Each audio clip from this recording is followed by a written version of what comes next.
माझं नाव विप्रा कराग मध्ये आम्ही पेणहून आलो आहोत. थर्ड आय ऍक्टिव्हेशन आम्ही ओवीसाठी माझ्या मुलीसाठी आम्ही बऱ्याच दिवसांनी करतोय. तिने आधी सुद्धा थोडीशी ट्रेनिंग केली होती. ती डोळे बंद करून स्मेलनी कलर ओळखू शकते. हे आणण्याचा मेन म्हणजे आता with respect to the school and everything that is going on, थोडासा वेळ आणि प्रॅक्टिस कमी पडते तिची. अभ्यास सुद्धा ICSE बोर्ड मध्ये आहे, अभ्यासात हुशार आहे. तिला ऑलरेडी 98 वगैरे मार्क्स मिळतात म्हणूनच तिथे 100 म्हणाली की आता करंट एवढंच बाकी राहिलंय. आणि आहे सगळ्या गोष्टी पुन्हाही उत्तम आहे. माझा खूप मदत करते. मीटिंग मध्ये वगैरे असते तेव्हा सुद्धा स्वतःचा सुद्धा करणं, मावला डिस्टर्ब न करणं, त्याच्यामुळे सगळ्या बाबतीत खूपच गुणी आहे.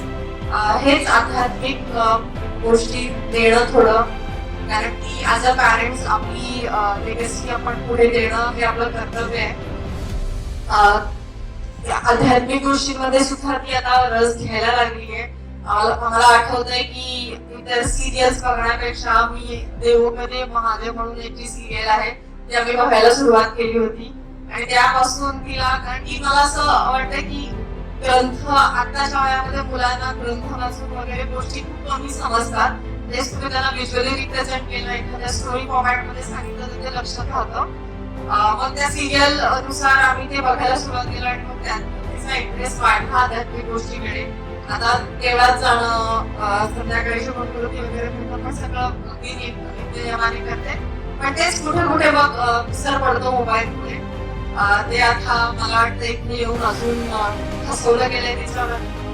आणि ह्यात एक 2 दिवसाच्या वर्कशॉपचा तोच फायदा तिला होणार आहे. कुठल्या कुठल्या ऍक्टिव्हिटीज करू शकतो आणि कुठल्या ऍक्टिव्हिटीज मुख्य नियमाने केल्या हव्या जेणेकरून पुढे त्याचा तिला खूप फायदा होईल.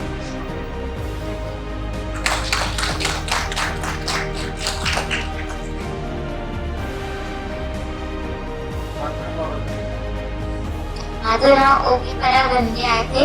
मी 5वी मध्ये आहे आणि मला इथे येऊन मेडिटेशनची जास्त आवड झाली आहे. मेडिटेशन करताना जेव्हा आज मेडिटेशन केलं फॅमिली सोबत मला रडायला आलं, कारण फॅमिलीचं मूल्य मला आता कळालं खरं.